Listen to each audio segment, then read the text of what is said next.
नमस्कार सुमित जी, आपको धनतेरस की ढेर सारी शुभकामनाएं। दीपावली आपके लिए बहुत शुभ हो। Anju ji, thank you so much. बहुत ही स्पेशल डे है। दोनों ने अपना जो ट्रेडिशनल ड्रेसेस डाली होती हैं वो डाली हुई हैं धनतेरस की। आपको भी बहुत बहुत शुभकामनाएं। बहुत बहुत धन्यवाद। ये बताइए कि कतर को लेकर क्या कुछ खबर आ रही है। खबर ये है कि कतर में भारत के जो 1 लाख वर्कर काम कर रहे हैं उन्हें इजराइल शिफ्ट किया जा रहा है। अंजू जी, ये दुनिया जो है, अभी मोदी जी की एक हिंदुस्तान टाइम्स में एक अभी कॉन्फ्रेंस थी जहाँ पे उन्होंने स्पीच दी। इनका एक वर्ड था जो उन्होंने बोला, दिस इज भारत मूवमेंट। हमने अपनी शक्तियों को कभी पहचाना ही नहीं। पिछले 10 सालों में हमें पता लगा कि हमारी शक्ति क्या है। हम तो गिड़गिड़ाते थे दुनिया के सामने, आज दुनिया हमारे सामने गिड़गिड़ाती है। अब उसको आप इसके साथ लिंक कीजिए कतर के साथ। अगर कहीं पहले ऐसी कोई हरकत हुई होती तो हमारे हुक्मरान जो हैं वो जा रहे होते यूनाइटेड नेशंस में, देखिए कतर क्या कर रहा है। भारत झुकता ही नहीं है। अब हमने दुनिया को झुकाना शुरू कर दिया। यही पावर है भारत की, जो मोदी जी ने जागृत की है दोबारा से। देखिए, सनातनी कभी भी झुका नहीं है, कभी भी। ये इन्होंने झुकाने की बड़ी कोशिश करी। एक ही कंट्री है जो इनके सामने, किसी के सामने झुका नहीं। हमने गर्दनें कटा दी, झुके नहीं। तो ये चीज आपने देखी। अभी इसराइल के साथ भी हमने एक एग्रीमेंट किया था कुछ महीने पहले कि भाई वहां पर अगर कोई भी एक्सचेंज ऑफ वर्कर्स है या टेक्निकल स्टाफ है, उनको चाहिए या हमें चाहिए, हम एक्सचेंज कर सकते हैं बिटवीन दिस टू कंट्रीज। वो एग्रीमेंट हमारा ऑलरेडी साइंड है, हमें साइन करने की जरूरत नहीं है। अब उन्होंने डिमांड कर लिया कि भाई हम जो पैलेस्टीन के लोग हैं इनको वीज़ा देते थे कि भाई वो इसराइल में जाकर डेली वेजेस पे काम कर सकते हैं, या कोई भी कंस्ट्रक्शन का काम है, कोई भी काम है वो कर सकते हैं वहाँ पर। या घरों में भी जो लेबर चाहिए, हेल्प चाहिए, उसके लिए भी वो पैलेस्टीन से लोग बुलाते थे। अभी उन्होंने बोल दिया कि इनको किसी को भी वीज़ा नहीं देगा। दे आर नॉट ट्रस्टवर्दी, क्योंकि यही लोग वहां जाकर इन्होंने सारे मैप्स बनाए कि कौन से घर में कौन रहता है, कितने पैसे हैं, all those kind of things. तो ये वहां पर इंफॉर्मेशन गैदरिंग कर रहे थे, जो आकर एक एक आदमी ने हमास को सारी इंफॉर्मेशन दी। उसके बाद टारगेटेड अटैक्स करने शुरू किए। इसलिए इसराइल ने उनके वीजे ही कैंसिल कर दिए, दोबारा नहीं देंगे। अब इतनी बड़ी लेबर फोर्स कौन दे सकती है सिवाय भारत के। और भारत के लोग क्या है, they are technicians also. Construction का काम भी कर सकते हैं, प्लम्बिंग का काम है, इलेक्ट्रिकल का काम है, आप कोई भी काम ले लीजिए। दे आर सक्षम और पूरी दुनिया में फैले हुए हैं। तो भारत ने भी बोला भी ठीक है, कतार में हमारी इतनी बड़ा डायस्पोरा है, किसी को चाहिए ट्रांसफर कर देते हैं।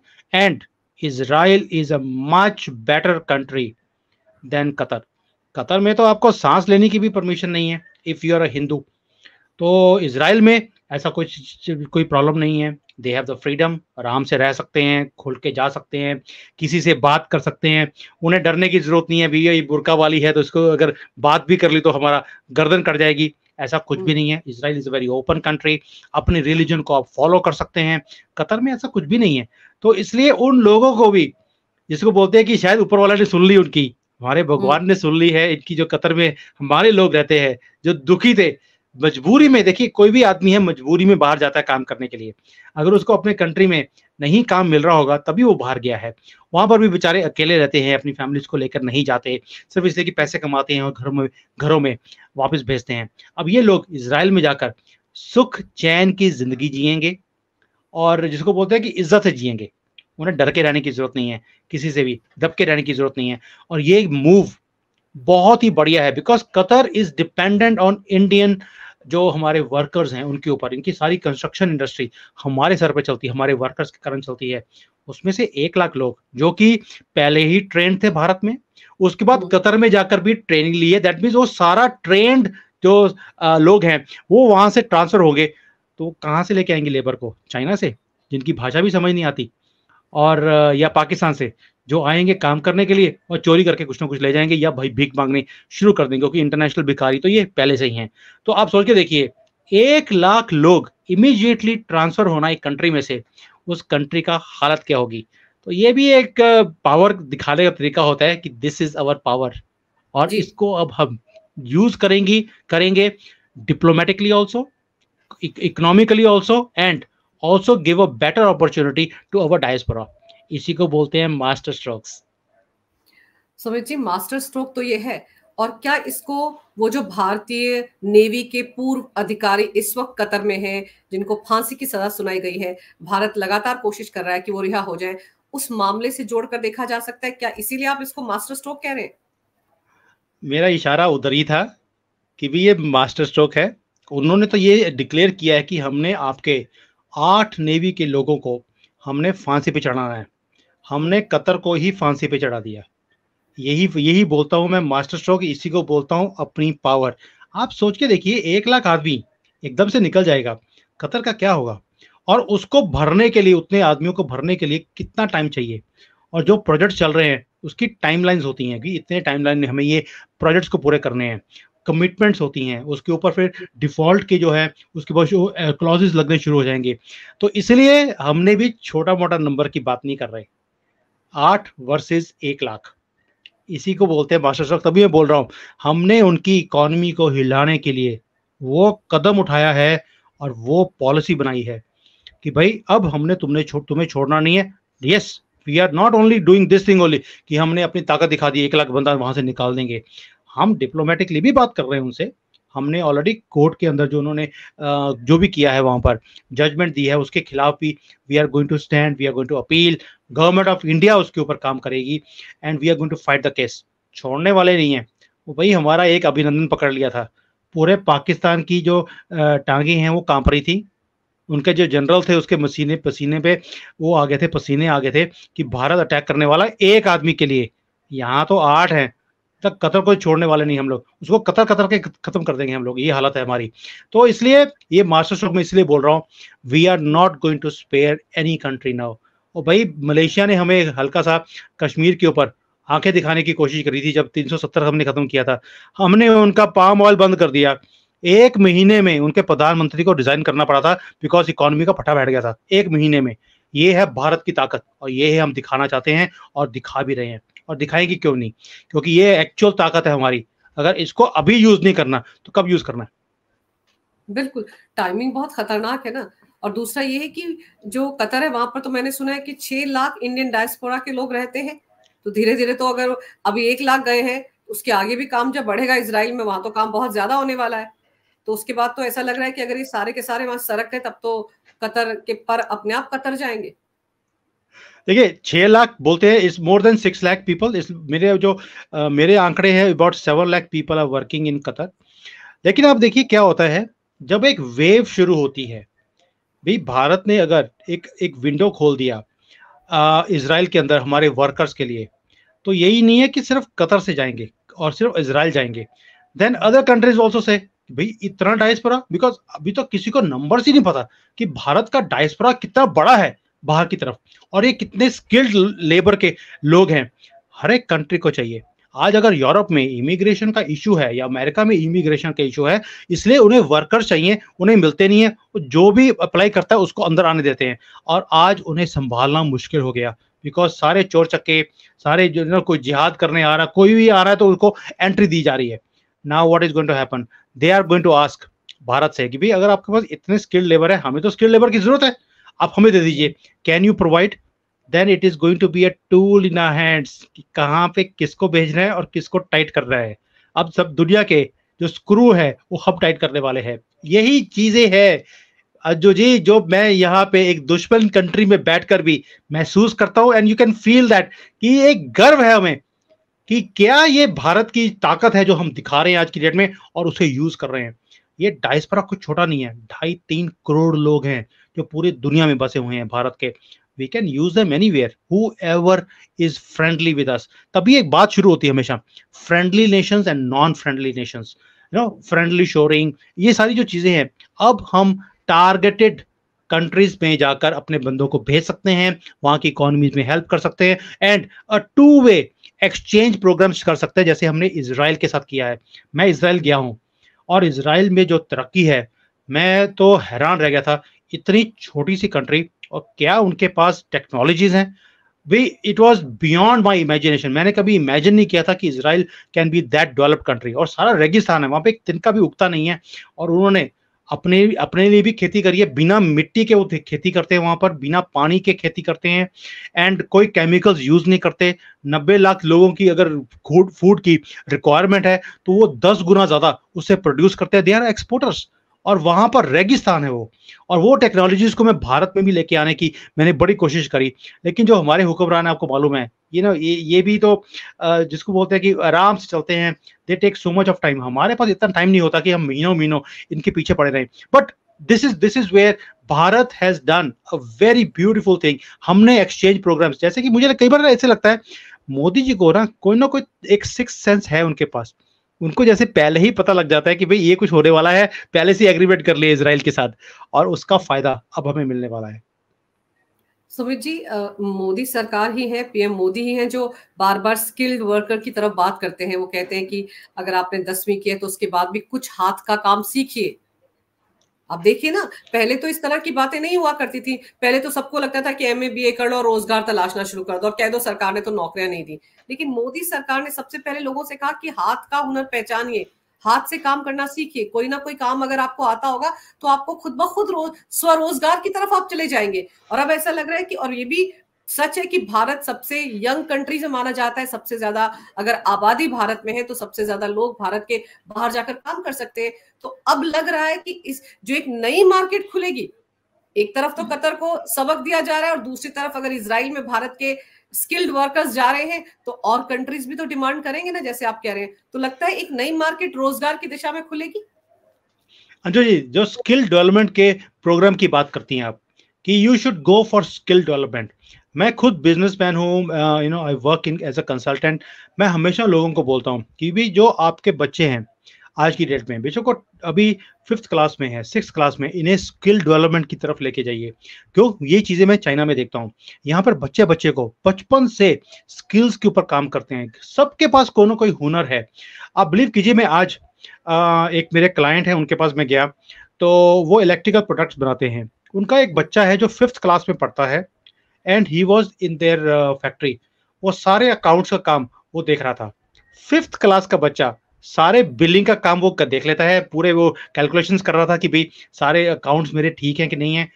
कैन यू इमेजिन कि इंडिया के अंदर 5th क्लास का बच्चा ये सब कुछ कर लेगा? नहीं करता है।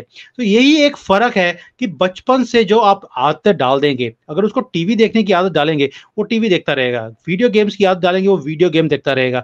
आपने उसकी एनर्जीज को शिफ्ट करना है। मोदी जी ने पूरे भारत की एनर्जी को शिफ्ट कर दिया डेवलपमेंट की तरफ कि भाई आप डेवलपमेंट की बात कीजिए, तभी हम 2047 में एक डेवलप्ड कंट्री बनेंगे। एंड उन्होंने ये भी बोला था कि 47 में हम मेरे से पूछोगे कि we have developed what next, तो इसका आंसर अभी तक किसी के पास नहीं है कि डेवलप के बाद हम क्या करेंगे। तो मोदी जी ने एक ऐसा विजन दिया है पूरे कंट्री के लिए। तो मैं यही चीज को मैं फॉरवर्ड करता हूँ माइक्रो लेवल के ऊपर, घर घर में। You have to start working on कि स्किल्स कौन से डेवलप करने हैं, आज कौन से स्किल्स चाहिए दुनिया को। अगर आपके पास वो स्किल हैं, you can make money anywhere in the world. और मैं हमेशा बोलता हूँ, अपने अपने वीलॉग्स के अंदर भी, मैंने अपनी लाइफ में भी देखा है, that money making is the easiest thing in the world. The only thing is हमने कभी सीखा ही नहीं कि पैसे बनाने कैसे हैं, और ये चीज मोदी जी सिखा रहे हैं हमें। वो बोलते हैं उनको कई बार चाय वाला, लेकिन चाय वाला हार्वर्ड वालों से ज्यादा बेटर है, कंट्री को बेटर चला रहा है, इकोनॉमी राइज कर रही है, only because he understands one thing, आपके पास स्किल क्या है। वो भाई चाय बनाते बनाते बेचते बेचते वो प्रधानमंत्री बन गए, ऐसे नहीं बने हैं। He knows the ground realities की राइज कैसे करते हैं लाइफ में। मेहनत करनी पड़ती है, स्किल्स को डेवलप करना पड़ता है, वही विजन उन्होंने भारत को दिया है। सेकेंडली, जो ये स्किल्ड लेबर है अभी, ये पूरे दुनिया में जो पहले एक पागलपन था कि किसी को भी आने दीजिए, हमें लेबर चाहिए, लेकिन वो जाकर जिसको कुछ आता ही नहीं है वो वहां जाके क्या करेगा? वहां पे हड़कंप ही बजाएगा ना, वहां पे दंगे कराएगा और करेगा, क्योंकि कुछ और आता नहीं है। अब दुनिया उस तरफ जा रही है, जैसे अभी स्पेन में इन्होंने पाकिस्तानी पकड़ लिए जो कि वहां से गए थे इलीगली और वहां बॉम्ब बना रहे थे। स्पेन में गए हैं, इतनी डेवलप्ड कंट्री में गए हैं सिर्फ इसलिए कि एक बेटर लाइफ के लिए, और वहां जाके क्या काम कर रहे हैं? जिहाद का। जो कुछ अपने कंट्री में कर रहे थे, जिसके खिलाफ लड़ते हुए ये वहां पहुंचे हैं, वहां जाकर भी वही काम कर दिया जो इनके डीएनए में है। तो यही फर्क है भारतीयों में और बाकियों में कि भारत के लोग कभी भी, देखिए हम लोग भी यहाँ पर, मैं चाइना जैसी कंट्री में रहता हूँ, it's not easy to stay here, लेकिन हमने कभी भी सिस्टम के अगेंस्ट जाने की बात नहीं करी। वाई? हमारे डीएनए में नहीं है ये चीज। लेकिन मैं यहाँ पे पाकिस्तानी देखता हूँ, उनकी इज्जत ही नहीं है, क्योंकि यहाँ पर भी वो लड़कियों को कन्वर्ट करते रहेंगे मुस्लिम में, और एक बार कन्वर्ट कर दिया तो उन्हें बोलेंगे अब आप मुस्लिम बन गई हैं, अब आप नॉन मुस्लिम के साथ शादी नहीं कर सकते। अब यहाँ पर मुसलमान है नहीं, वो बेचारी उनके पल्ले पड़ जाती हैं पाकिस्तानियों के, यही वो चाहते हैं। तो ये अपने उस हरकतों से बाज नहीं आ सकते, जबकि भारतीय जाता है, मेहनत करता है, अपनी लाइफ को भी बेटर करता है, और वहां की जो कंट्रीज के जो उनकी इकोनॉमी है उसमें कंट्रीब्यूट करता है। अभी आप अमेरिका देख लीजिए, 1% भारतीय हैं, 6% से ज्यादा इनकम टैक्स भारतीय भरते हैं। उसमें मुसलमान आपको कोई दिखेगा नहीं, क्रिश्चियन दिखेंगे नहीं, generally they will be Hindus only. क्योंकि ये सनातन का हमारा वो है कि भाई आराम से काम करो, जिंदगी अपनी भी बेटर करो, जहां पे जाओ एक नाम कमाओ। हमने बचपन से ये चीजें सुनी है, और ये चीज अब दुनिया महसूस करती है। इसलिए भारत की जो लेबर है, सीईओज हैं, मिडिल मैनेजमेंट है, उसकी डिमांड बढ़ती जा रही है, और उसका फायदा लेने का तरीका एक ही है, स्किल डेवलपमेंट। सुमित जी, और ये जो समस्या है, जो नेवी के पूर्व अधिकारी हैं जो फंसे हुए हैं इस वक्त कतर में, इस मामले को आपको क्या लग रहा है किस तरह से डील किया जा सकता है? क्योंकि यहाँ तक पता नहीं है कि उनके ऊपर केस क्या लगाए गए हैं, बस ये बताया जा रहा है कि इजराइल के लिए जासूसी की, और गवर्नमेंट भी बहुत ज्यादा सतर्कता बरत रही है इस मामले को लेकर। आंजा जी, पहली बात ये है, ये डिप्लोमेसी है। डिप्लोमेसी में हमेशा एक ही चीज काम करती है, what you want and what we can give. It's a two way process. Qatar ने अगर इतनी जल्दी से हमारे 8 नेवी के लोगों को फांसी की सजा सुना दी, कोई ट्रायल प्रॉपरली हुआ नहीं, there is no documentation behind it, क्यों किया है किसी को मालूम नहीं है। That means there is something जो कतर हमसे चाहता है। उसे भी मालूम है 2024 के इलेक्शंस आ रहे हैं, अगर ये काम उन्होंने कर दिया, it is going to be a big dent for Modi ji. तो वो भी कुछ ना कुछ लीवरेज चाहते हैं मोदी जी के साथ, इसलिए उन्होंने ये किया है। वो हमारे 8 लोगों को फांसी दे देंगे, पॉसिबल ही नहीं है, इतनी कतर की वो नहीं है। और इसलिए हमने भी उन्हें जैसे बोल दिया कि 1 लाख आदमी यहाँ से ट्रांसफर करेंगे। आपको क्या लगता है, अगर हम यहाँ पे बैठ के बात कर रहे हैं, क्या कतर को ये चीज़ का मालूम नहीं है? एंड वो फिल कहाँ से करेगा? ये 8 लोगों जो 1 लाख लोगों का गैप है, कहाँ से फिल करेगा? There is nobody else who can fill that. So that means हम भी अपने पावर को दिखा रहे हैं, लीवरेज ले रहे हैं, बात कर रहे हैं, एंड ये भी समझने की कोशिश कर रहे हैं कि कतर हमसे चाहता क्या है। क्या वो जो इकोनॉमिक कॉरिडोर है उसका पार्ट बनना चाहता है, क्या कुछ और है?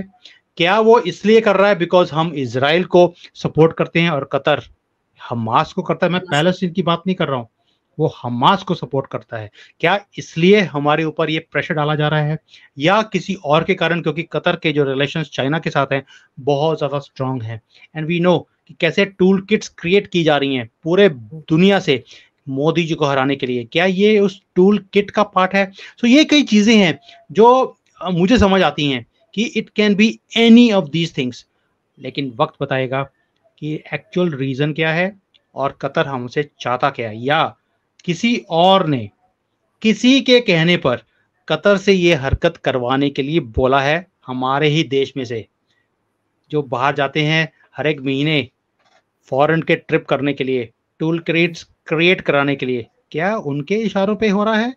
यू नेवर नो, टाइम बताएगा। क्योंकि वही लोग जिनका जिक्र आप कर रहे हैं, उज़्बेकिस्तान भी तो गए थे, और वहां पे कौन कौन आया था मुलाकात करने के लिए, किस किस से मिले, वो तस्वीरें भी तो सामने आ रही हैं। क्योंकि भारत में तो सर जय चंदों और मीर जाफरों की कभी कमी नहीं रही।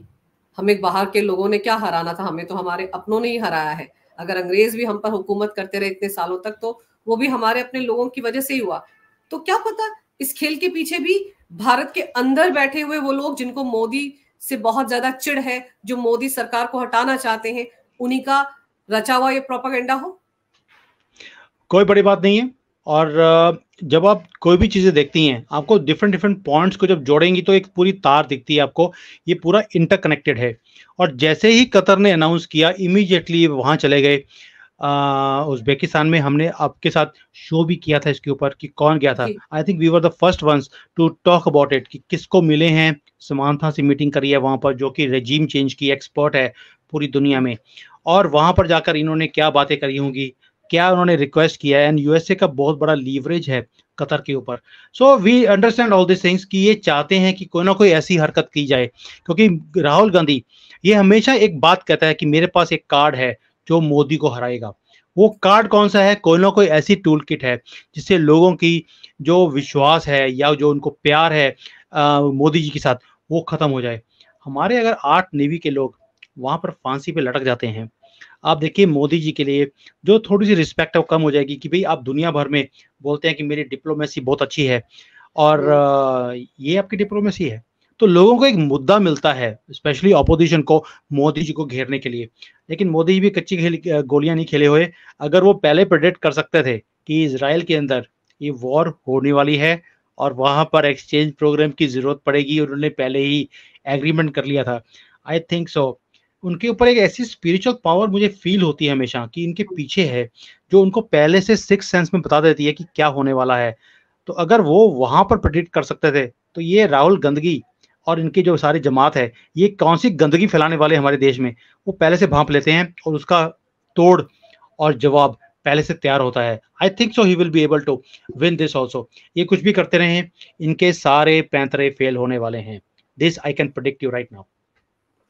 और सुमित जी, सबसे इंटरेस्टिंग बात यह है कि जब भारतीय जो इंडियन डायस्पोरा अलग अलग कंट्रीज में, जैसे यूक्रेन में वॉर हुई तो वहां से भी बड़े सही सलामत हमने स्पेशल फ्लाइट्स लगाई ताकि वो लोग सही सलामत देश में आए। सूडान में हमने देखा ये सब कुछ किया गया, इसराइल से भी लोगों को यहाँ पर लाया गया, फिलिस्तीन से भी। तो शायद जब वो लोग भारत आते हैं और भारत माता की जय करते हैं, मोदी सरकार की तारीफ करते हैं, पीएम मोदी की तारीफ करते हैं, तो इन सबसे बर्दाश्त नहीं होता होगा ना, इनको तो बहुत ज्यादा मिर्ची लगती होगी। तो इसीलिए, क्योंकि देखिए ये जो 8 नेवी के एक्स ऑफिसर्स हैं, ये तो 1 साल से कतर में कहा जाता है कि इन्हें गिरफ्तार किया गया था, ये कोई नया मामला तो है नहीं, लेकिन इनको फांसी की सजा तो अचानक से सुनाई गई है। और इजराइल में जब भारत ने इजराइल को सपोर्ट करने की बात की, उसके बाद से ये पूरा का पूरा घटनाक्रम बना है। तो जाहिर सी बात है कहीं ना कहीं इसका लिंक किसी ना किसी ऐसे शख्स या ऐसे लोगों के साथ तो है जो भारत की तरक्की को बर्दाश्त नहीं कर पा रहे। अंजू जी, पहली बात यह है कि आपने बोला कि लोगों को बुलाया सूडान से, इजराइल से, आप चाइना भूल गई। जहां पर मैं रहता हूँ और मुझे देखा, मुझे मालूम है कि कैसे भारत की सरकार लगी हुई थी जब कोविड हुआ यहाँ पर, कैसे इन्होंने हमारे साथ कंधे से कंधा मिलाकर खड़े थे। अगर हमारे आंसू निकलते थे, हमें दिखता था कि उनकी आंखों में भी आंसू हैं कि हमारे लोग तकलीफ में हैं। हमें राशन पहुंचाने का काम हो, मास्क पहुंचाने का काम हो, हमें यहाँ से निकालकर भारत में लेके जाने का काम हो, इन्होंने इतना ब्यूटीफुली किया है। जैसे ही हल्का सा मुझे लगा कि मेरी तबीयत खराब होनी शुरू हो गई है, they arranged a flight in 2 hours. और ये भी नहीं था कि हमसे कोई 5 गुना 10 गुना पैसे लिए हों, जो नॉर्मल प्राइस था उससे भी कम में ये हमें भारत में लेकर गए। इसी को बोलते हैं अपनी गवर्नमेंट, जो हमारे लिए दर्द हो जिनको।